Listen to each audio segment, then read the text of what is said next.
Hello students, welcome on my YouTube channel maths and science classes. आज की जो video होगी बेटे वो हमारी वीडियो होगी क्लास 10th से साइंस का चैप्टर लाइट चैप्टर को यहाँ हम डिटेल में देखेंगे और लाइट चैप्टर को हम बिल्कुल स्टेप बाय स्टेप करेंगे।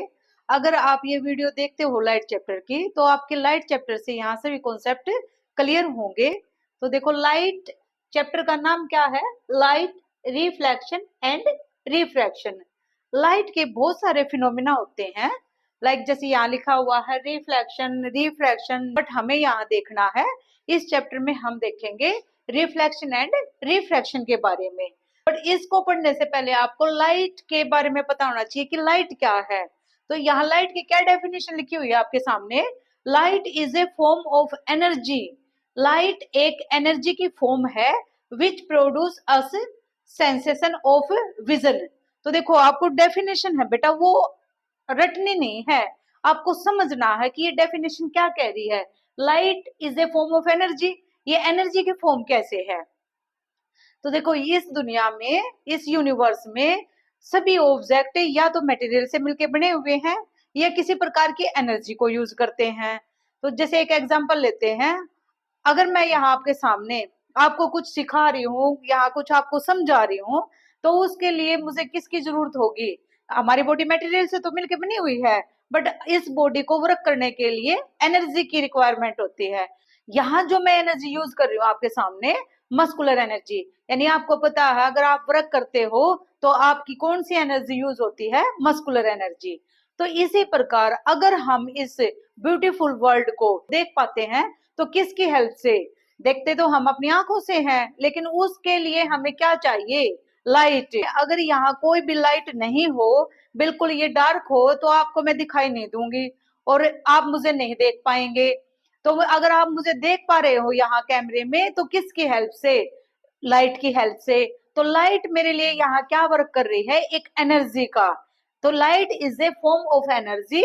ये किस प्रकार वर्क करती है? बात अब आती है कि लाइट वर्क कैसे करती है। अगर देखो, ये मेरे पास एक चौक है, तो लाइट क्या करेगी? लाइट की जो रे है वो रिफ्लेक्ट होंगी चौक से, एंड वो रिफ्लेक्ट होकर कहां तक आएंगी? मेरी आईज तक। और आईज में एक इमेज फॉर्म होगी। जो भी ऑब्जेक्ट हम इस दुनिया में देखते हैं उनकी इमेज हमारी आईज में फॉर्म होती है और उससे हम ऑब्जेक्ट को देख पाते हैं। तो यहाँ क्या फिनोमिना काम कर रहा है? लाइट रिफ्लेक्शन का, यानी रिफ्लेक्शन की वजह से हमें ऑब्जेक्ट्स वो दिखाई देते हैं। अगर आप अपने चारों तरफ बहुत सारे पेड़ पौधे, एनिमल्स, बहुत सारी चीजें देख पा रहे हैं, तो वो किसकी हेल्प से? लाइट की हेल्प से। और फिनोमिना यहाँ कौन सा वर्क करता है? यहाँ फिनोमिना वर्क करता है रिफ्लेक्शन का। अगर आप इस बोर्ड को देख पा रहे हो तो किसकी हेल्प से? लाइट की रिफ्लेक्शन की हेल्प से। लाइट की रेज आई और वे यहाँ बोर्ड से रिफ्लेक्ट होकर आपकी आंखों तक जाती है, आपकी आईज तक जाती है, और आपकी आईज में एक इमेज बनती है और वो ऑब्जेक्ट आपको दिखाई देता है। इमेज कहाँ बनती है? आईज के किस पार्ट में इमेज बनती है? रेटिना में।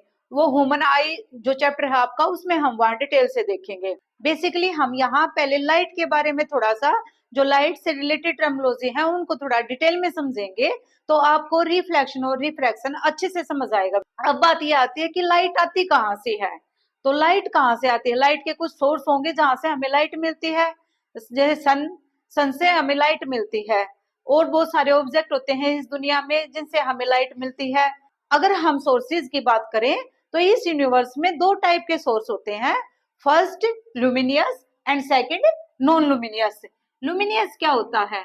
मैंने लिखा आपके सामने एक वर्ड, लुमिनियस। तो लुमिनियस मीन्स, लुमिनियस यहाँ वे ऑब्जेक्ट होंगे जो जिनकी अपनी खुद की लाइट होती है, यानी जिनके पास लाइट एमिट करने की पावर होती है, इसको आप ऐसे समझ सकते हो, या उनके पास अपनी खुद की लाइट होती है। जैसे सन, स्टार्स, स्टार्स के पास भी क्या होती है? लाइट।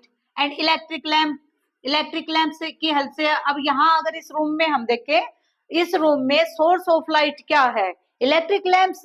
इलेक्ट्रिक लैंप्स की हेल्प से हम क्या इन ऑब्जेक्ट्स को, हमारे चारों तरफ यहाँ इस रूम में ब्लैक बोर्ड है, चौक है, कुछ बुक्स रखी हुई है, तो उन सबको हम देख पा रहे हैं किसकी हेल्प से? कुछ लाइट के सोर्स की हेल्प से। तो यहाँ लाइट का सोर्स क्या हुआ? Electric lamp. तो इलेक्ट्रिक लैंप भी है वो जो लुमिनियस सोर्स है, इलेक्ट्रिक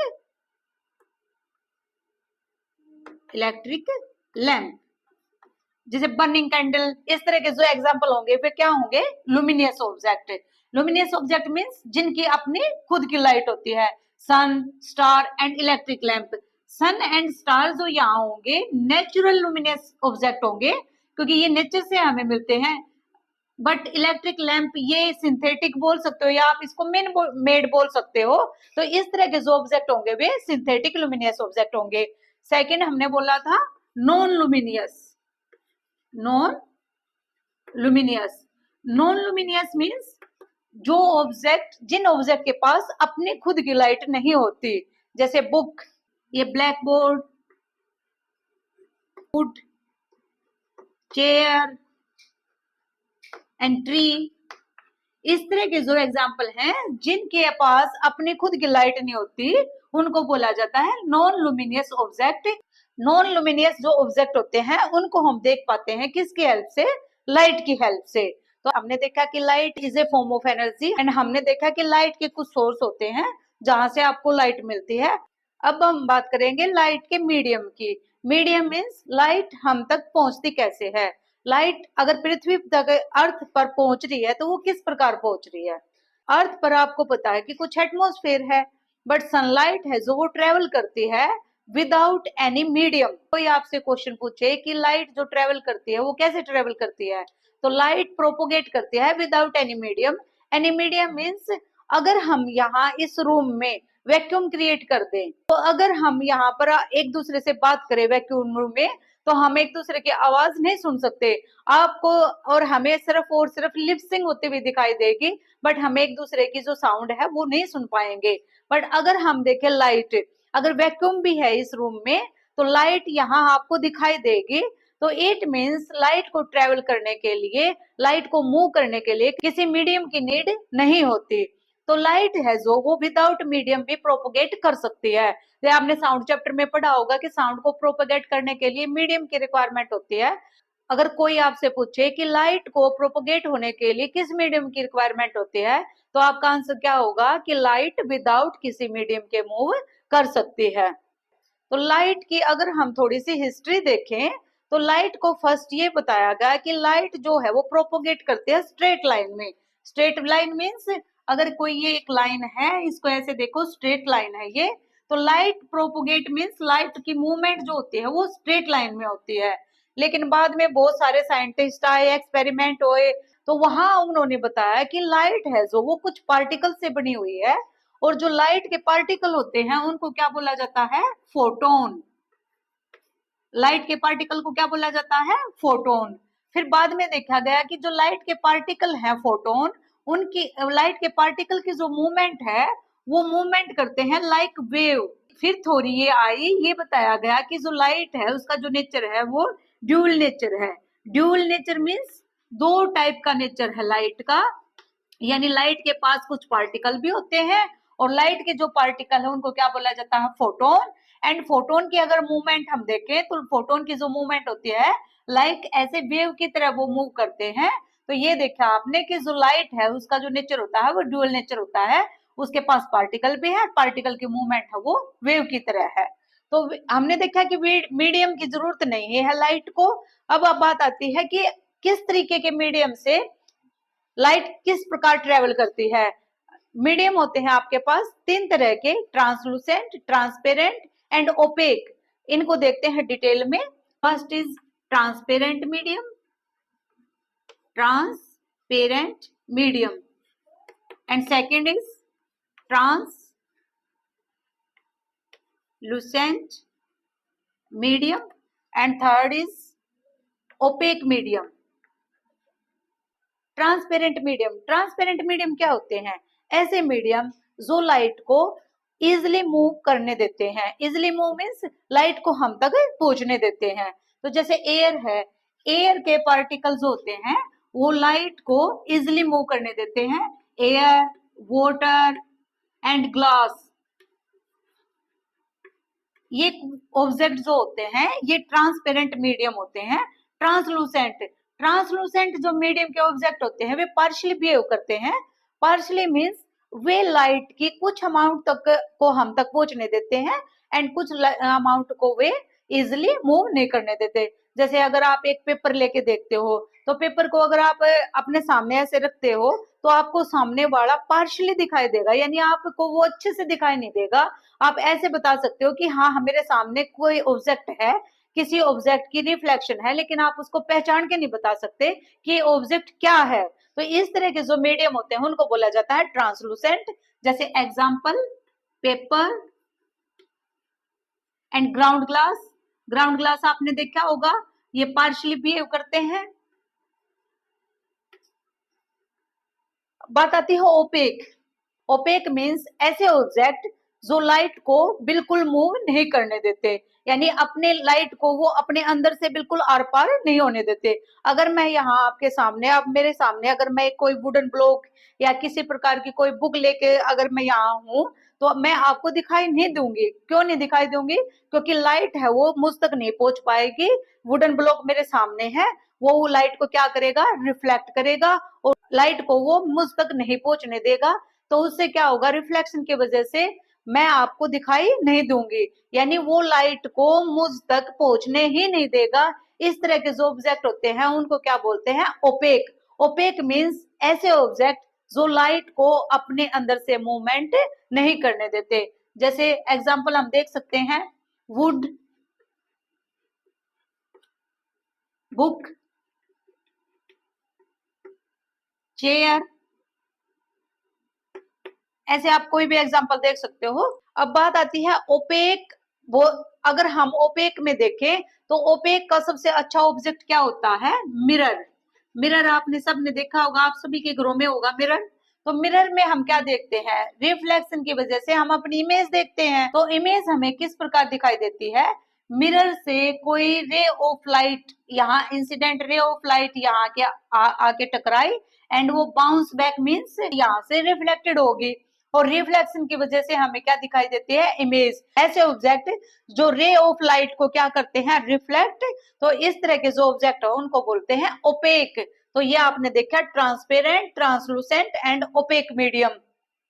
लाइट के बारे में बेटे हम बहुत सारी बातें देख चुके। हमने देखा कि जो लाइट है, लाइट के कुछ सोर्स होते हैं जिनसे हमें लाइट मिलती है। हमने देखा लाइट है विदाउट मीडियम ट्रेवल कर सकती है। लाइट के जो पार्टिकल है उनको फोटोन बोला जाता है। लाइट की जो मूवमेंट होती है वो स्ट्रेट लाइन में भी होते हैं। लाइट के जो पार्टिकल होते हैं फोटोन, वे मूवमेंट करते हैं लाइक वेव। तो हम ड्यूअल नेचर होता है लाइट का, ये हमने देखा। मीडियम देखे हमने लाइट की हमने डेफिनेशन समझ ली। Light is a form of energy which provide a sensation of vision. तो लाइट हमने देखा एक एनर्जी की फॉर्म होती है जो हमें ऑब्जेक्ट को देखने में हेल्प करती है। अगर हम बार बार लाइट वर्ड का यूज कर रहे हैं तो लाइट को रिप्रेजेंट करने के लिए हमारे पास एक सिंबल होता है जिसको हम बोलते हैं रे। अगर कहीं भी अब मैं आपके सामने बात करूंगी लाइट की, तो हम इस सिंबल से देखेंगे ये क्या है, रे ऑफ लाइट। यानी हमारे पास यहाँ कोई सोर्स है, हमने माना कि ये हमारे पास एक कोई कैंडल है, और कैंडल से क्या आ रही है, रे ऑफ लाइट, यानी यहाँ से बहुत सारी रे निकल के आ रही है। अगर मैंने ये एक सिंबल बनाया तो इसको क्या बोलेंगे, रे ऑफ लाइट। हमने देखा कि यहाँ से बहुत सारी रे निकलती होंगी। अगर यहाँ इस प्रकार बहुत सारी रे निकल कर आ रही है, तो इस तरह के जो बंडल है रेस के, उनको क्या बोला जाएगा, बीम ऑफ लाइट। आपसे क्वेश्चन पूछ लिया जाता है बीम ऑफ लाइट क्या होता है, बंडल ऑफ, बंडल या बंचेज बोल सकते हो आप। बंचेज मीन्स यहाँ ये रे का गुच्छा है, 1 2 3 4 5, ये कितनी भी रे आपके सामने हो सकती हैं। अगर एक से ज्यादा रे को हम लेकर चलते हैं तो उसको क्या बोलेंगे, बीम ऑफ लाइट। अब ये जो बीम ऑफ रे लाइट है, ये जो रे होंगी ये पैरेलल प्रोपगेट करेंगी। अब हम देखते हैं अगर कोई रे किसी एक पॉइंट पर बहुत सारी रेज आकर मीट करती हैं, ये हमने देखा है, ये बहुत सारी रेज आकर एक किसी पॉइंट पर मीट कर रही हैं, तो इस तरह की जो रेज होंगी उनको बोला जाता है कन्वर्जिंग रेज। कन्वर्ज मीन्स इकट्ठा होना, ये किसी एक पॉइंट पर आकर मीट कर रही हैं। अगर किसी एक पॉइंट से रेज आपको ऐसे निकलती हुई दिखाई देती हैं तो उनको बोला जाता है डाइवर्जिंग रेज। डाइवर्ज मीन्स बेटे फैलना। तो ये आप देखो ये रे क्या हो रही है, ये रे ऐसे फैल रही है किसी एक पॉइंट से। अगर किसी एक पॉइंट से आपको रेज ऐसे फैलती हुई दिखाई देती है, उनको बोला जाएगा डाइवर्जिंग रेज। एंड किसी एक पॉइंट को आपको मीट होती हुई दिखाई दे रही है, ऐसे रेज आपको यहाँ एक पॉइंट पर मीट होती हुई दिखाई दे रही है, तो इनको क्या बोलेंगे, कन्वर्जिंग रेज। और ये हमने क्या बोला, beam of light. Beam of light means bundle of rays. अगर एक यहाँ हम सिंबल लेते हैं तो ये सिंबल क्या रिप्रेजेंट करता है, लाइट को। अब हम जहां भी लाइट की बात करेंगे तो ऐसे हम ये एक एरो का निशान बनाएंगे, जिस ये क्या होती है, रेज। तो ये रेज जो है यहाँ लाइट को रिप्रेजेंट करेगी। अब हमने देख लिया लाइट को रिप्रेजेंट करने का तरीका। अब देखेंगे हम रिफ्लेक्शन क्या होता है। तो रिफ्लेक्शन के, लाइट को रिफ्लेक्ट होने के लिए कुछ नियम कानून फॉलो करने पड़ते हैं, जिनको हम क्या बोलते हैं, law of reflection. Law of reflection क्या कहता है, लॉ ऑफ रिफ्लेक्शन हमारे पास दो होते हैं, first law and second law. ये आपके सामने एक मिरर, हमने लिया एक plane mirror. Plane mirror highly polished. अगर ये इस तरह के डॉट डॉट डॉट डॉट आपको दिखाई दे रहे हैं तो ये आपको समझना है कि ये हाईली पॉलिश्ड है। और हाईली पॉलिश्ड है तो ये ओपेक मीडियम है। ओपेक मीडियम मीन्स यहाँ से कोई रे ऑफ लाइट आएगी एंड रिफ्लेक्ट होकर अपने पाथ को रिट्रेस करेगी। तो इस तरह के जो मीडियम हमने देखा था ओपेक मीडियम होते हैं। तो यहाँ से हमने माना कोई एक रे आई, ये आप देखो कोई, ये इस तरह का जो सिंबल है ये क्या दर्शाता है कि ये रे यहाँ आई किसी पॉइंट पर और किसी पॉइंट से रिफ्लेक्ट होकर ये जो आने वाली रे होती है इसको क्या बोला जाता है, incident ray. Incident ray. And ये जो रे वापस आ रही है इस रे को क्या बोला जाता है, रिफ्लेक्टेड रे। रिफ्लेक्टेड रे। और ये जो इस पॉइंट पर अगर मीट हो रही है इस पॉइंट को क्या बोला जाता है, पॉइंट ऑफ इंसिडेंस। तो ये हमने P से डिनोट किया इसको, पॉइंट ऑफ इंसिडेंस। ये आपको इतना समझ आया होगा। यहां से हम एक नॉर्मल रे, इसको बोला जाता है नॉर्मल रे। नॉर्मल रे क्या करती है, नॉर्मल रे इस प्लेन मिरर पर 90 डिग्री का एंगल बनाती है। आप अगर यहाँ ध्यान से देखोगे तो ये एंगल जो है ये कितने का एंगल हुआ, 90 डिग्री का। अगर ये 90 डिग्री का एंगल क्या करेगा, जो यहाँ इंसिडेंट एंड रिफ्लेक्टेड रे के बिल्कुल बिटवीन जो एंगल है ये नॉर्मल रे उसको क्या करेगी, डिवाइड करेगी टू इक्वल पार्ट में। फॉर एग्जाम्पल अगर ये एंगल आपके सामने 30 का बन के तैयार हुआ तो ये भी एंगल आपके सामने कितना होगा, 30 डिग्री का। तो ये जो एंगल इंसिडेंट रे से जो एंगल बन रहा है उसको क्या बोलेंगे, एंगल ऑफ इंसिडेंस। इसको डिनोट करते हैं आई से। और ये जो एंगल आपके सामने बन के तैयार हुआ है इसको बोलेंगे एंगल ऑफ रिफ्लेक्शन। और एंगल ऑफ रिफ्लेक्शन को क्या डिनोट करते हैं हम, आर से। तो हमने देखा एंगल आई और एंगल आर की वैल्यू है वो इक्वल है।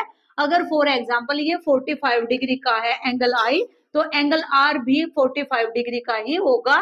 तो फर्स्ट लॉ क्या कहता है रिफ्लेक्शन का, कि angle i is equal angle are के। हमेशा किसी भी प्लेन मिरर पर अगर कोई इंसिडेंट रे आती है वो रिफ्लेक्ट होती है अपने पाथ से, तो यहाँ पर ये जो नॉर्मल रे है, ये नॉर्मल जो होती है ये इमेजिनरी रे होती है, ये इसको डिवाइड करेगी हाफ हाफ इक्वल पार्ट में। तो इंसिडेंट रे, इंसिडेंट जो रे होगी और जो रिफ्लेक्टेड रे होगी इसके बीचों बीच बनने वाला जो एंगल होगा उसको नॉर्मल रे जो इमेजिनरी लाइन है वो इक्वल टू पार्ट में डिवाइड करेगी। तो फर्स्ट लॉ क्या कहता है रिफ्लेक्शन का, angle i is equal angle are के। ऑलवेज, ऑलवेज मीन्स हमेशा एंगल आई इक्वल होगा किसके, एंगल आर के। अब एक एग्जांपल और देखते हैं हम। ये हमने लिया क्या, plane mirror. Plane mirror highly polished. ये कोई रे, इसको हमने माना इंसिडेंट रे। ये आपको रे आती हुई दिखाई दे रही है, ये किसी सोर्स से आएगी। सोर्स यहाँ सन भी हो सकता है या आप कैंडल भी दिखा सकते हो। ये हमने देखना है इंसिडेंट रे। और जिस पॉइंट पर ये आती है इसको हमने क्या बोला था, पॉइंट ऑफ इंसिडेंस। और ये हुई रिफ्लेक्टेड रे। और ये क्या हुई, नॉर्मल रे। नॉर्मल रे को हमने क्या माना था, इमेजिनरी लाइन। इमेजिनरी रे भी बोल सकते हो। तो ये आप ध्यान से देखोगे ये एंगल कितने का बना रही है, यहाँ पर प्लेन मिरर पर नॉर्मल रे 90 डिग्री का। और नॉर्मल इसको क्या कर रही है, डिवाइड कर रही है हाफ हाफ। ये माना हमने 45 डिग्री, तो ये भी होगा कितने का, 45 डिग्री का। Angle i is equal to angle are के। आपसे क्वेश्चन ऐसे पूछा जाएगा एग्जाम में डायरेक्टली, अगर मैं यहाँ इस एंगल को, अगर ये रे मैं यहाँ ऐसे बनाती हूँ, ये एंगल हुआ आपके सामने 55, तो रिफ्लेक्टेड एंगल भी कितने का होगा, रिफ्लेक्शन एंगल भी होगा कितने का, 55 का। एग्जाम्पल, एक एग्जाम्पल और देखते हैं। अगर मैं हमारे पास ये रे है इंसिडेंट एंड ये रे हुई रिफ्लेक्टेड, और ये एंगल बनाते हैं यहाँ पर 88 डिग्री का मानो, तो ये भी क्या हुआ 88 डिग्री का। रिफ्लेक्शन जो एंगल है वो कितने का हुआ 88 डिग्री का। अगर कोई रे बिल्कुल ऐसे आती है नॉर्मल रे से, तो एंगल कितने का होगा बताओ आप। तो आप क्या बोलोगे 90 degree and r is 90 degree. But बेटा रोंग। देखो ये इंसिडेंट रे कहां से आई, नॉर्मल से, और ये रिट्रेस करेगी अपने पाथ को कैसे, यहीं से अपने पाथ को क्या करेगी, रिट्रेस। तो ये नॉर्मल पर जब इंसिडेंट रे आती है और यहीं से रिट्रेस होती है अपने पाथ से, वहां जो एंगल बनता है वो बनता है 0 डिग्री का। ध्यान से सुनना फिर मेरी बात, क्या बोला मैंने, अगर कोई रे इंसिडेंट रे नॉर्मल रे से आती है और यहीं से रिफ्लेक्ट होकर वे अपने पाथ को रिट्रेस करती है, यानी रिफ्लेक्टेड जो रे है ये यहीं से रिट्रेस होगी नॉर्मल से, तो यहाँ जो एंगल बनेगा वो बनेगा 0 डिग्री का। इट मीन्स यहाँ एंगल आई की वैल्यू क्या होगी 0 एंड एंगल आर की भी वैल्यू क्या होगी 0 डिग्री। तो ये आपको समझ आ गया होगा। First law of reflection, first law of reflection क्या कहता है, angle i is equal to always angle r. ये हमने फर्स्ट लॉ के बारे में देखा। अब हम देखेंगे second law of reflection. Second law जो होगा वो क्या कहता है, incident ray, reflected ray and normal रे ये हमेशा सेम प्लेन पर लाई करेंगी। Lie on the same plane always. Same plane means ये हमारे पास क्या है, एक कार्टेशियन प्लेन। तो कार्टेशियन प्लेन में हम इसको क्या मानते हैं, एक्स एक्सिस, इसको एक्स डैश, ये वाई एक्सिस और ये वाई डैश। अगर मैं यहाँ इसको मानू एक्स, यहाँ अगर आप इस तरीके से कोई यहाँ हमारे पास आई नॉर्मल रे और ये रिफ्लेक्ट, ये हमारे पास इंसिडेंट रे एंड ये रिफ्लेक्टेड रे, और यहाँ से हमने डाला नॉर्मल को जो हमारी इमेजिनरी रेज होती है। तो हमने देखा ये एक्स एक्सिस पर एक किसी सेम पॉइंट पर incident ray, reflected ray and normal रे। तो आपको समझ आ गया होगा सेकंड लॉ ऑफ क्या कहता है रिफ्लेक्शन का। सेकंड लॉ रिफ्लेक्शन का क्या कहता है कि incident ray, reflected ray and normal ray always lie on the same plane. ये हमने देखे लॉ ऑफ रिफ्लेक्शन। हमने फर्स्ट लॉ को देखा। फर्स्ट लॉ क्या कहता है, एंगल आई ऑलवेज इक्वल होगा एंगल आर के। Angle I means incident angle and R means reflection angle. और सेकंड लॉ भी आपको समझ आ गया कि जो नॉर्मल, इंसिडेंट एंड रिफ्लेक्टेड जो रे है हमेशा लाई करेगी ऑन द सेम प्लेन। अब बात आती है बेटा, क्या सभी ऑब्जेक्ट अच्छे रिफ्लेक्टर होते हैं। रिफ्लेक्टर मींस कि अगर किसी ऑब्जेक्ट पर क्या आई, रे ऑफ लाइट, और वो उससे टकराकर रिफ्लेक्ट होकर अपने पास से रिट्रेस हो रही है, तो उसको बोलते हैं रिफ्लेक्टर। अगर हम बात करें रिफ्लेक्टर की, तो जो व्हाइट कलर के ऑब्जेक्ट होते हैं वे बहुत अच्छे रिफ्लेक्टर माने जाते हैं, एंड ब्लैक कलर के जो ऑब्जेक्ट होते हैं वे अच्छे रिफ्लेक्टर नहीं माने जाते। क्यों, क्योंकि लाइट है जो आपको पता है कॉम्बिनेशन होती है 7 कलर का। तो व्हाइट कलर क्या करता है, मोस्ट ऑफ लाइट को रिफ्लेक्ट करता है। रिफ्लेक्ट मींस वो लाइट उससे टकरा के वापस जाती है। तो रिफ्लेक्शन की वजह से हमें ऑब्जेक्ट क्या होते हैं, दिखाई देते हैं। तो व्हाइट कलर है जो वो अच्छा रिफ्लेक्टर माना जाता है, बट व्हाइट कलर अब्जॉर्बर होता है जो वो अच्छा नहीं माना जाता। जो ब्लैक कलर के ऑब्जेक्ट होते हैं बेटा, वो मोस्ट ऑफ लाइट को क्या करते हैं, अब्जॉर्ब करते हैं, यानी वो रिफ्लेक्ट नहीं करते, बहुत कम लाइट रे को वो रिफ्लेक्ट करते हैं। तो ब्लैक कलर को अच्छा रिफ्लेक्टर नहीं माना जाता। जैसे अगर कोई भी ब्लैक कलर की ऑब्जेक्ट आपके सामने है, वो ब्लैक आपको दिखाई दे रहा है, क्यों, किस फिनोमेना की वजह से, क्योंकि वो मोस्ट ऑफ लाइट रे को क्या करेगा, अब्सॉर्ब करेगा, यानी रिफ्लेक्शन की पावर उसके पास कम होती है। इसलिए ब्लैक कलर को क्या बोला जाता है, ब्लैक कलर के ऑब्जेक्ट को बोला जाता है bad reflector object, and white colour के जो ऑब्जेक्ट होते हैं उनको अच्छा यानी गुड रिफ्लेक्टर ऑब्जेक्ट माना जाता है। तो ये आपको समझ आ गया होगा। अब मैं एक एग्जांपल और आपको समझाती हूँ। अगर यहाँ बोर्ड पर आपके सामने ये सब आपको दिखाई दे रहा है तो ये किसकी वजह से, फिनोमिना ऑफ रिफ्लेक्शन यानी लाइट रिफ्लेक्शन की वजह से, यानी कोई रे ऑफ लाइट यहाँ आई और ये यहाँ से रिफ्लेक्ट होकर कहाँ तक गई, आपकी आईज तक पहुंची, आपकी आईज में एक इमेज बनी, वो इमेज आपको यहाँ दिखाई दे रही है। इमेज मैंने आपको बताया था, आपके आई का एक पार्ट होता है रेटिना, रेटिना पर आपकी इमेज बनेगी। तो ये आपको लाइट का फिनोमिना समझ आ गया होगा। लाइट के बारे में हमने यहाँ देखा कि लाइट कैसे प्रोपोगेट करती है, लाइट के पार्टिकल का नाम क्या होता है, लाइट के मीडियम क्या होते हैं, लाइट के सोर्स क्या होते हैं। नेक्स्ट वीडियो में हम देखेंगे type of mirror, plane mirror, spherical mirror होते हैं, उनके भी टाइप होते हैं कॉन्वेक्स एंड कॉनकेव, और कॉनकेव एंड कॉन्वेक्स मिरर जो होते हैं वहां पर इमेज किस प्रकार के इमेज फॉर्म होते हैं, इमेज के साइज क्या होते हैं, इमेज की फॉर्मेशन हम देखेंगे। नेक्स्ट वीडियो में हम मिरर के बारे में देखेंगे। आपको अगर इस वीडियो से कुछ समझ नहीं आया लाइट के बारे में तो आप मुझसे कमेंट सेक्शन में पूछ सकते हो। Thanks for watching this video.